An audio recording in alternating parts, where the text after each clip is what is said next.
Much and welcome to my talk. I'm really excited to be here. This is not only my first time at an OWASP AppSec conference, but also my very first time as a speaker. So I'm really curious where this will go and how it will go. My talk will be about the insecurity of JavaScript object signing and encryption, or just in short, JOSI, which is basically the results of my master's thesis at the Ruhr University in Bochum. And yes, just as a short introduction, my name is Detering. I'm working as a penetration tester at the CSPI in Cologne in Germany. And those three guys at the bottom were my supervisors, and they helped me a lot and supported me and answered tons of mails I sent to them to ask them to ask any questions during my research and during my master's thesis. So thank you very much for helping me, and yeah, that's why I'm now standing here and presenting our results. What you might expect from today's talk is basically this. So I will give a short and quick introduction to what the JSON web family basically is.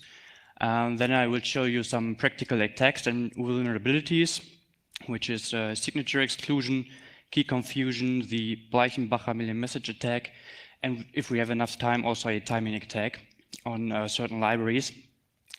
And then I will introduce our developed burp suite extension with the name Joseph to help testing those libraries, and then just a short summary and outlook. So let's get started. What is JOSI? Does anybody of you already know JOSI or the JSON web family? Just hand up. 2, 3, 5. Cool. So just very quick, JSON or JOSI is all in all 5 RFC standards, which got the proposed standard status in May 2015. So they're quite new, quite young. And the main goal is basically to be really, really simple, especially compared to XML encryption and XML signatures.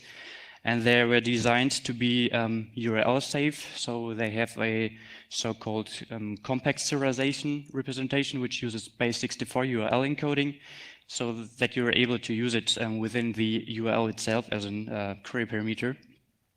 And they were designed to be used in space-constrained environments. So they're really kept small, you will see that later, so that they can also be used in HTTP authorization headers or within the URL itself. And another good thing is that they're self-contained, so they can be used in stateless protocols like HTTP, and every information you need is inside this token. Why those standards might be quite good or will be used even more in the future is because, on the one hand, people from big companies are working on it. So it's people from Google, from Microsoft, and from Cisco. And the standards were already implemented in quite early in really well-known protocols and products, like, for example, in the ACME protocol for Let's Encrypt, for the automatic certificate issuance.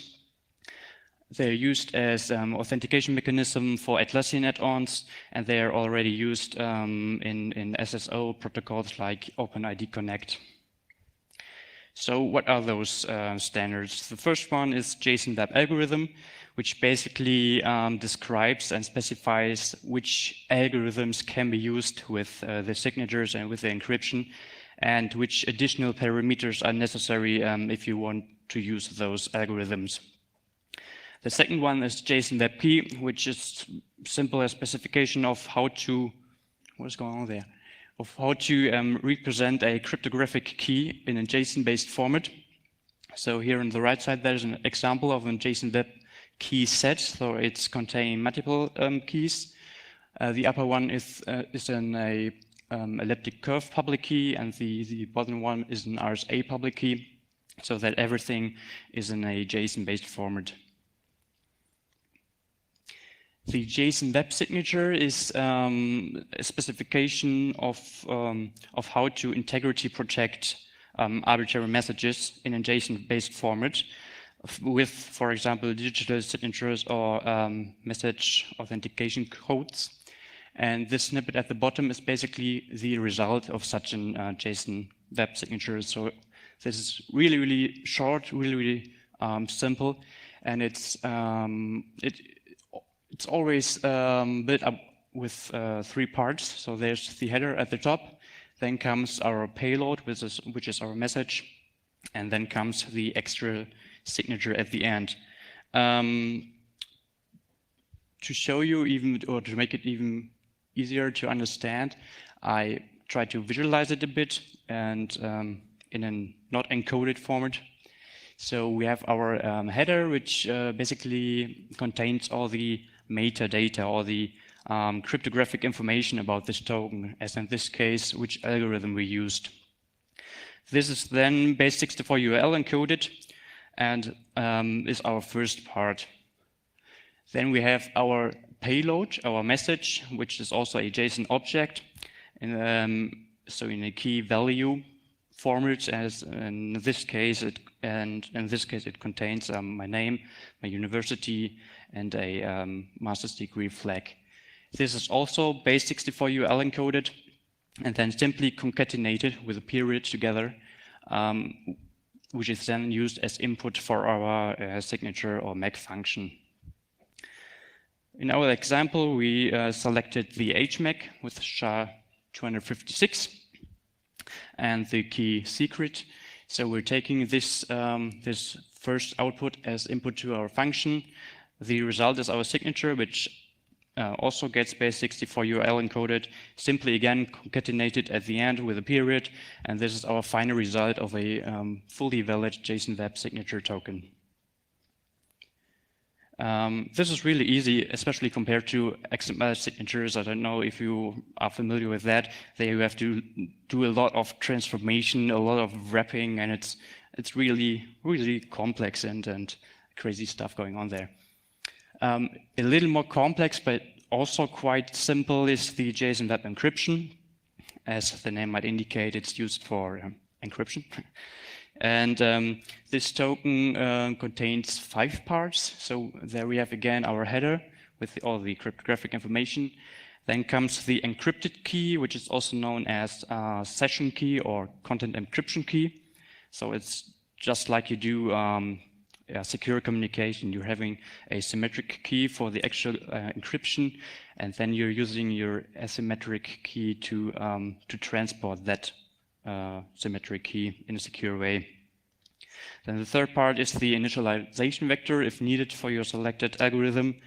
Then comes the ciphertext, and in certain algorithms we also have the authentication tag, which is some additional integrity protection if you select authenticated encryption algorithms. Yeah. Again, some nice picture to visualize it a bit. We have our header, which contains the algorithms we want to use, and then gets base64 URL encoded. We generate our session key for the actual encryption, and then use our recipient's public key. In this case, it's RSA, to encrypt this session key. We have our actual plaintext we want to hide to provide confidentiality, live long and prosper. Then we have our initialization vector, and optionally you can use also so-called additional authenticated data. This might be used, this is simply input you can use to integrity protect, but which gets not encrypted itself. In this case, this is the header, so this is not some information you want to hide, but you want to keep sure that it's integrity protected and nobody messed around with that. All that components are then used as input for your encryption function, and as output you get on the one hand the ciphertext, and on the other hand the authentication tag. And the final result is then our JSON Web Encryption token with the 5 parts base64 URL encoded. Last but not least, the JSON Web Token. This specification basically describes the some so-called claims, so assertions about a subject you might use, but you don't have to use. For example, the ISS is the issuer, so who created this token. The IIT issued at, not valid before expiration, and those are simply best practices or options you might use to protect against replay attacks, or you should use if you want to use this token as session token, for example. So that was really quick and really much. I hope I have not yet lost you, because now comes the interesting part, the attacks and the vulnerabilities we try to apply, we analyzed. The first one is the signature exclusion. So this is a list of possible algorithms to use for JSON web signatures. On the top there's the HMAC algorithms we used in our example, then RSA, and at the very bottom there's a algorithm called none. This is quite suspicious.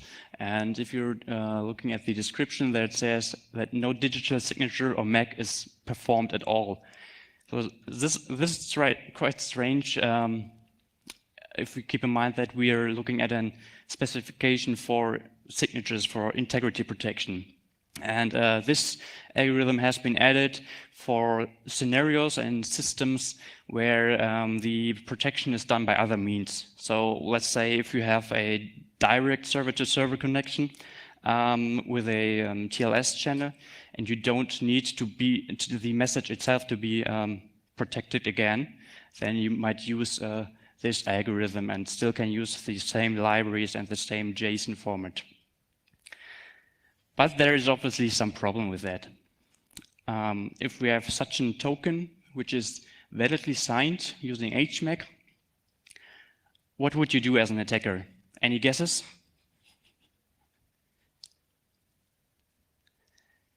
Correct. You simply change the algorithm value to none, strip away the signature, and there were many libraries out there who still, who did not check whether the none algorithm should be allowed or not, and simply validated the signature correctly. This was first discovered by Tim McLean, who then informed a lot of library maintainers, and they tried to fix it. And we wanted to know how such a vulnerability occurs and how they try to fix it and analyze those libraries. And this is one example of that. In version 2.1.3, they added a allow unsecure flag, which was set to false by default, which is quite good. So if you're using it as a developer, you don't have to read through all the documentation beforehand to be secure. And they also added this if condition, so if the algorithm header is none and our allow unsecure flag is set to false, then we're throwing in an exception saying, okay, this cannot be validated in a secure context. But there is some more code below. This is the snippet over here, this one, which takes the algorithm value and then searches for a class with this name. So if you have HMAC, it searches for the class HMAC. If this class exists, it's initiating a new instance and performing the actual validation. And if not, it's throwing an exception claiming, okay, this is not a valid algorithm. If we go back again, if we take a look at the PHP documentation, there is a sentence which says, okay, the class name is matched in a case-insensitive manner, which means, we can maybe mess around with it. If you go back and look at the actual comparison, this is a native string comparison, which is typing safe, good in the context of PHP, but it's a very simple string comparison. And if we now, as an attacker, simply try different capitalizations, we can bypass this this additional feature, this additional check, and create our valid signature tokens again. And this was the maintainers were informed, and this was fixed in version 5 or something, 5.02, I think. So quite late. Our second attack is the key confusion attack, which is a quite interesting one.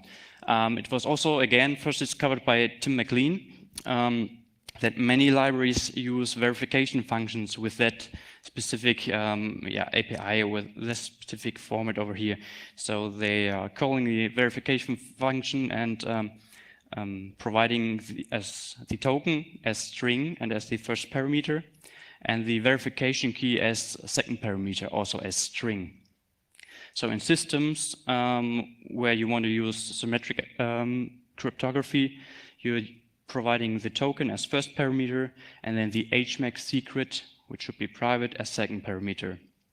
In systems using asymmetric signatures, like RSA, you're again providing the token as first parameter, and then the RSA public key as second parameter. So there are quite a few problems with that. The first one is, how does the system determine the used algorithm? So the header is user controlled. So there it says, okay, use the algorithm HMAC in this case, but we as an attacker can manipulate it. And the second problem is the use of so-called primitive obsession.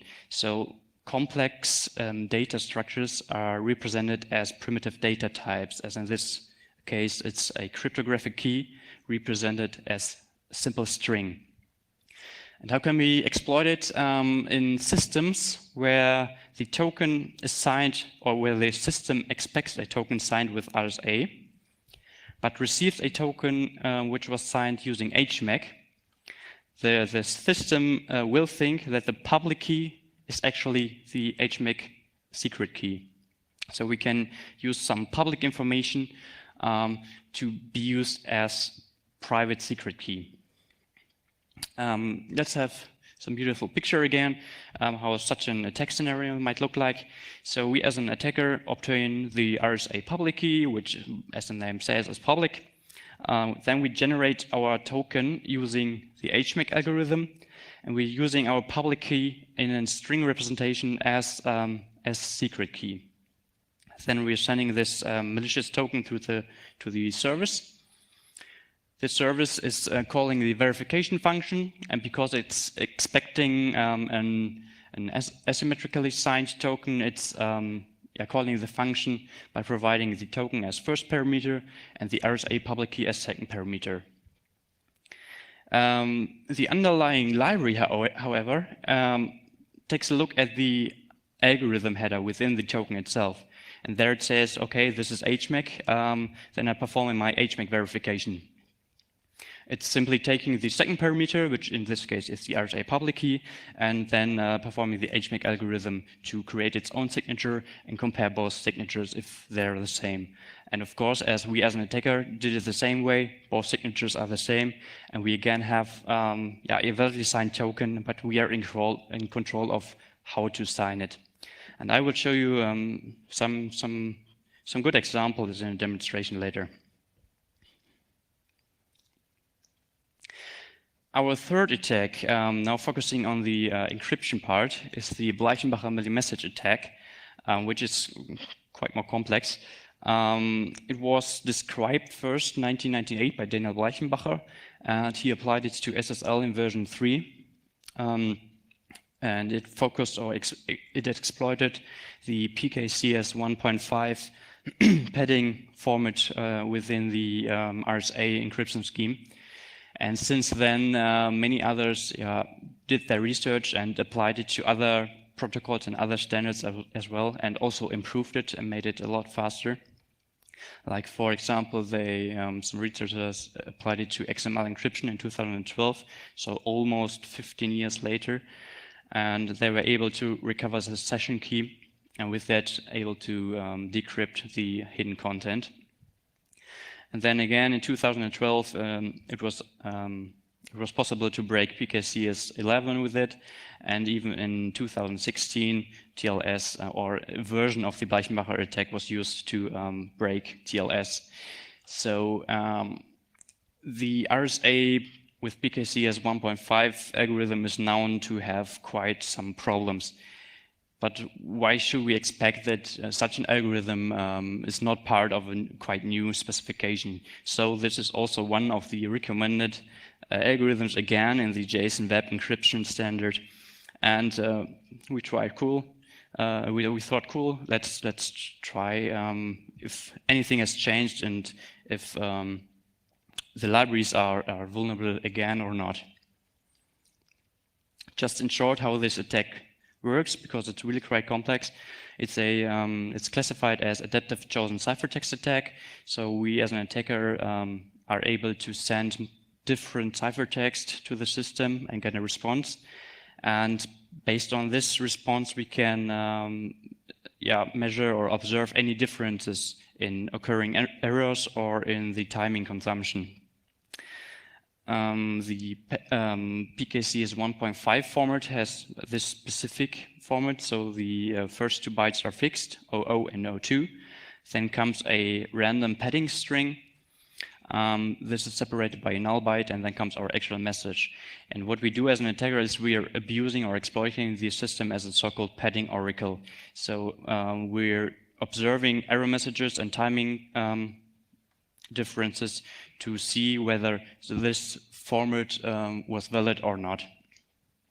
And this can be done because of a malleability of the RSA encryption scheme, which is called binding. So if we have a given valid ciphertext by sniffing or in a forum blog post or something, we are able to generate our own integer s. And by using this mathematical equation, so using it to the power of e, to the power 2e, which is publicly known, we are able to create at the end a valid plain text in the context of RSA. Yes, there's quite some crazy math going on within the original paper of Bleichenbacher, so there's a lot of formulas, and it took me like weeks to understand even a bit of it. So I will not go into detail of that now, but I have included in the demonstration later to see what you can do in real life with this attack. Even if the math behind it is quite complex, if you are able to see the source code, if you're performing a source code audit or analyzing open source libraries, it's quite easy to see in the code, because as a developer you want to check every single step of your decryption function, for example, and you want to provide detailed error messages if something went wrong, which is quite good, but might be bad in a cryptographic context. So if we're throwing very detailed exceptions at the wrong locations, we as an attacker can observe and learn if the padding format was valid or not. And the attack scenario is simple. We need one simple ciphertext in most cases. And then if we're able to send our own modified ciphertext to the server and get a response we can observe, then we're able to use this attack to exploit the service. Our fourth attack, timing attack, is also really easy to see if you're able to see the source code, but it's quite challenging to exploit in real life, because you need to measure quite precisely the timing consumption. But there are a lot of papers of how to practically abuse and exploit it. So in code, this is in PHP example, it's basically a comparison of two signatures, just as you will do it, taking the signature you got, generating your own signature, and then comparing if both are the same. In order to understand how such a timing attack might work, you need to know how the underlying comparison function works, which for PHP is the cmemCompare function. And what it does, it simply takes both strings, it's iterating through every character of both strings, and as soon as the first character is different, it returns saying, okay, those strings are not equal. This is really good in terms of performance. So if you have two really long strings and they already differ at the beginning, then you don't have to check all the other characters. But in terms of cryptography, there's quite an issue with this, because we can, by measuring the time consumption, we can learn at which specific position the difference occurred. So just to give you an example, this is, these are the results of our measuring. At the top, we have our hash or our signature, which is not known to us. And then we're sending different signatures where only the first byte or the first character differs. So iterating all possible bytes. And we can, by performing a lot of samples, I think this example took 10 million examples or 10 million requests to measure. We can see that at the valid byte, which in this case is 7, we can observe a slightly higher timing consumption. And this is because the comparison function checked, okay, those are correct, and then continued to the second iteration of the for loop. And all the others simply returned saying, okay, those are not equal. And this can be used by an attacker to step-by-step calculate your own valid signature without knowing the cryptographic key. Again, a lot of theory. Now I'd like to introduce our developed web suite extension called JOSEPH, which stands for JavaScript Object Signing and Encryption Pen Testing Helper. And who of you uses or knows the web suite regularly? There's quite a lot. It's cool. So hopefully you will like this extension and use it in your tests.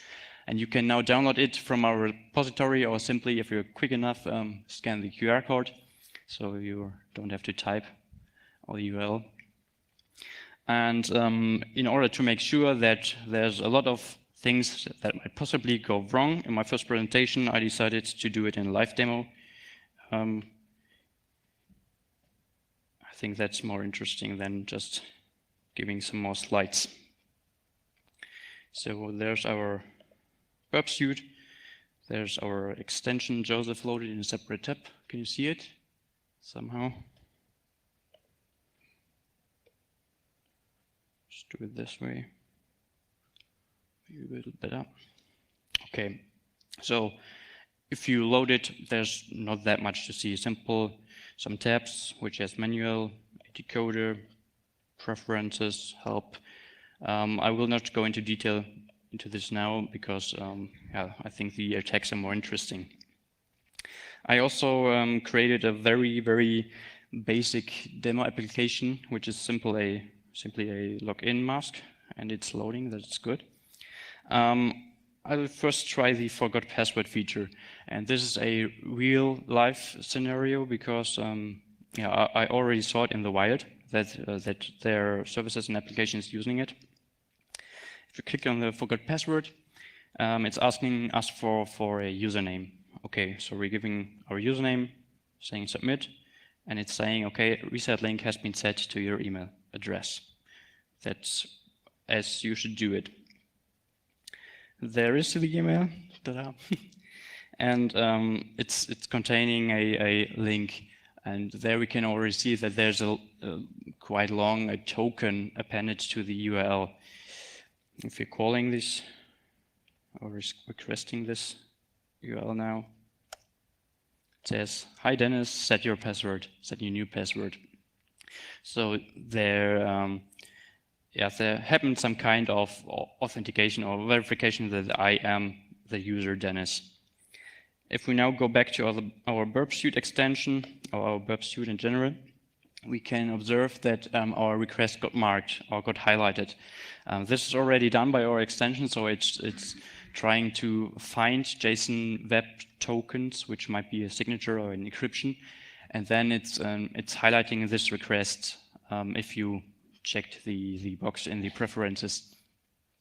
And it's also additionally giving a content whether this was a web signature or a web encryption. Then we can click on this request and see an additional editor called JWS.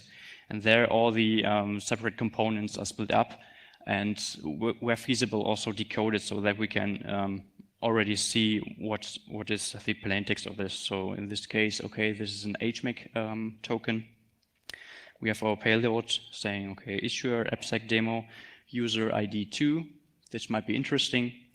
Then we have an action and an issued at timestamp, and the actual signature at the end. So what we now can do is simply send it to the repeater and see, click go again. Okay, same request, it's saying, hi Dennis, set your new password. So far so good. If you now try to mess with the payload, let's say we want to become user number 1, which is hopefully admin, and click and go. It says, oh, error, invalid token. So there's actually some verification on the server side, which is good. There is an additional context menu saying send to Joseph if you click on the highlighted request. And then there's an additional attacker tab on our Joseph tab. There, all available attacks are shown, and you can select which attack to use to try. In this case, we want to try signature exclusion because I know that is working. We click on load, and then we get some additional information, like in this case, a short description of what the attack actually is and what it exploits. And depending on the attack, we maybe need to provide some more information, like the public key we see later. If we then click on attack, then another window opens which has the look and feel of the intruder. So we see simply different requests with different payloads we send, and also the status code, the length of the response, etc. So if we look, for example, at this one with the algorithm none, you can also see it in the editor. So the algorithm none was used, and the signature was cut away, just as explained in our attack scenario. Then we get as response, okay, error, invalid token. But if we take a look at the other requests, there's a difference in the response lengths. So let's take a look what it says. There it says again, hi Dennis, set your new password. So even by using the different algorithm, we were able to validly perform this request, which is good for us as an attacker. So this payload seems to work. We can now send this again to the repeater. Try it again. Hi Dennis, set your new password. Okay, that's working. And if we now mess around with the payload, saying, okay, now I'm user 1, trust me. Performing the request, there it is, hi admin, set your new password, and we are now able to set a password for every user within the system. And by skipping the first step of sending the actual email for the password reset, we are even able to change the password without the user being notified. So this was our first attack.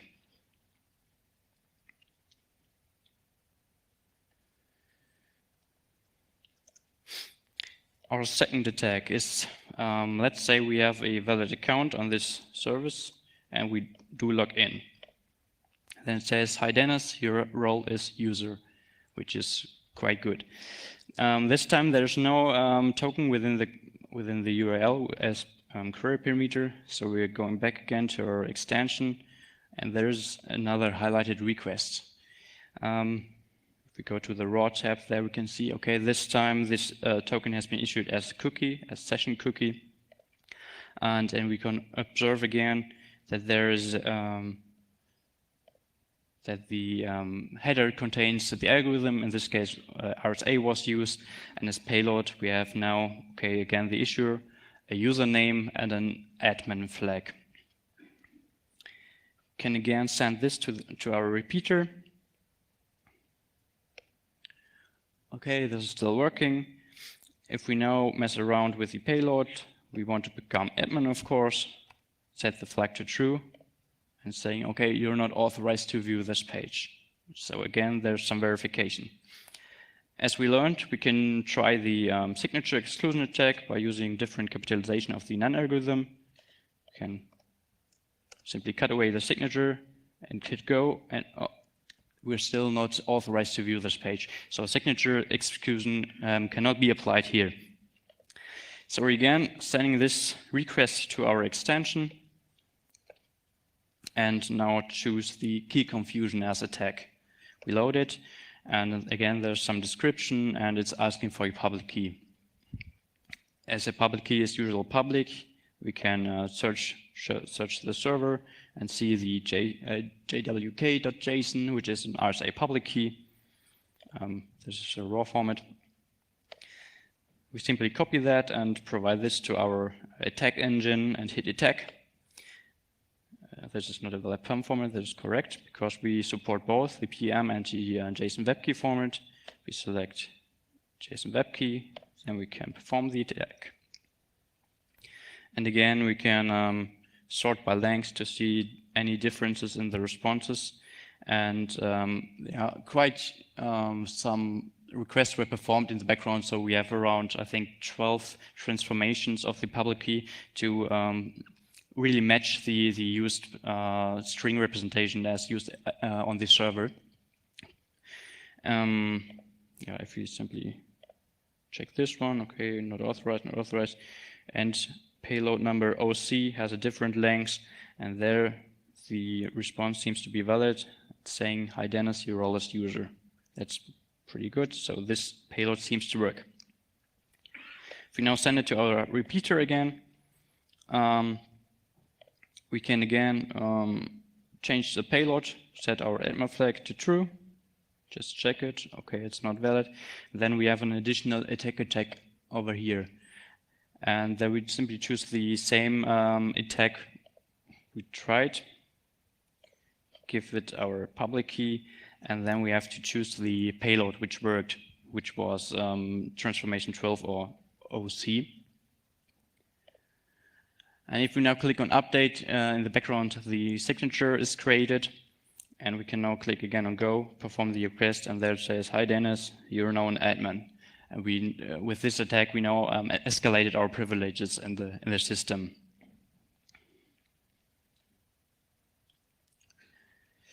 Last but not least, the Bleichenbacher attack.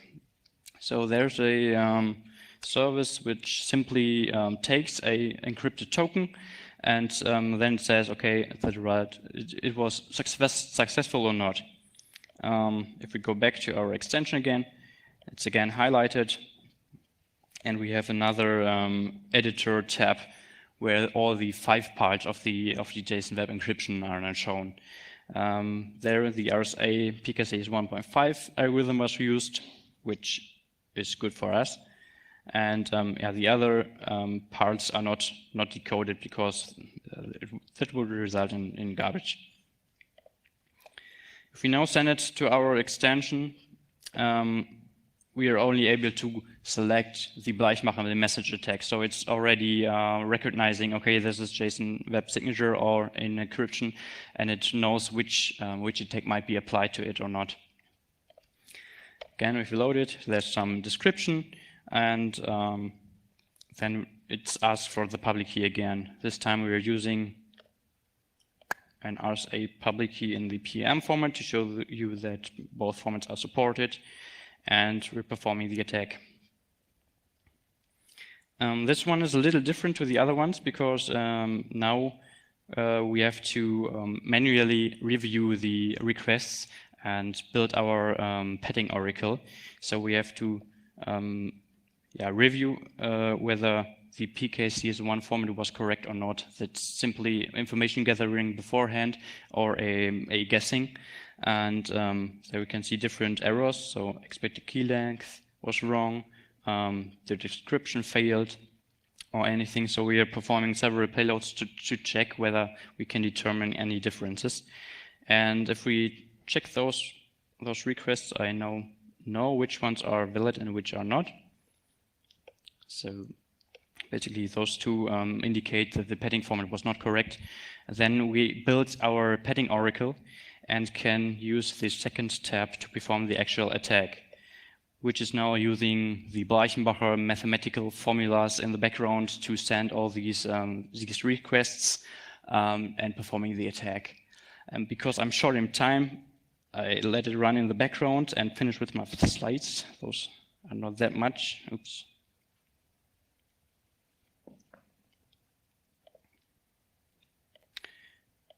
So a simple a conclusion or our contribution. On the one hand, the main contribution is our Burp Suite extension. I hope that helps you. Then we were able to help fixing all in all 6 libraries of different languages, PHP, Python, Ruby, and C, and got quite some CVEs for that. And it was really nice to work together with the developers because all of them responded within like 24 hours and already also fixed all their issues within 24 or 48 hours. So it was quite nice to work with them.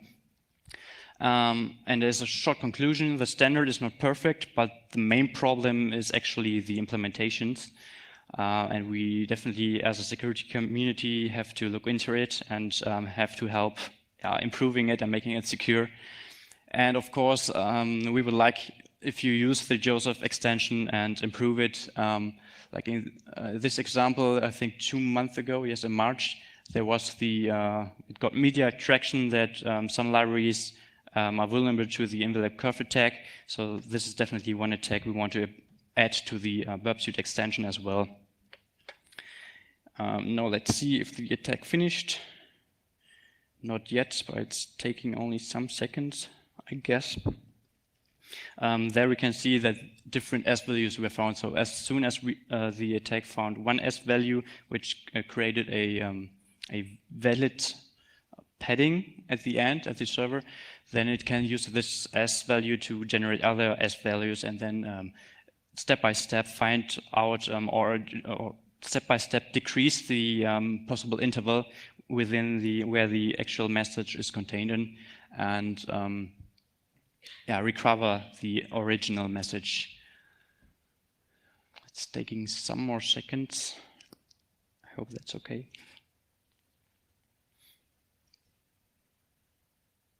It's already fun to see those numbers flowing around there.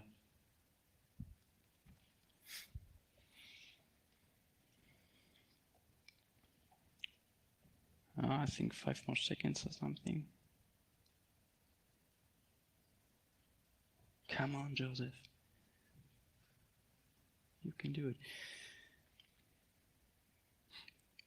Yes, there it got the it was able to, thank you, it was able to recover the used session key, and then it's looking at the header again, which actual algorithm was used to encrypt the content. It's using this session key to decrypt the hidden message, and then it's also showing the message which says, okay, password AppSecEU, and some meta information just for debugging. Yes, that was basically it. Thank you very much for your attention, and if you have any questions, feel free to ask. Thank you, Dennis. Thank you.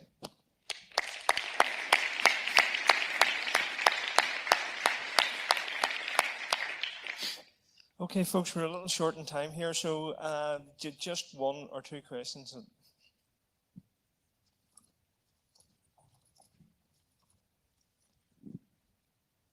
For the timing attack, network latency, does it matter a lot? Pardon? Network latency for timing attack. That was one reason why we did not include the timing attack into the Burp Suite extension, because in order to measure timing differences that precisely you need special hardware, and you need to be able to configure your system like really in depth. And that is not possible as Java application within the Burp Suite extension. So the timing attack, unfortunately, is the only attack of those 4 which is not included in the Burp Suite extension. 1 more, possibly? No, that's good. Well, if anyone wants to converse with Dennis, they can afterwards, but we're short of time, so we'll have to cut it here. Again, thanks very much, folks. And again, could you please vote as you're going out there, or internally there. Blue, obviously, if you find that informative. Thanks very much, folks. Thank you, Dennis. Thank you very much.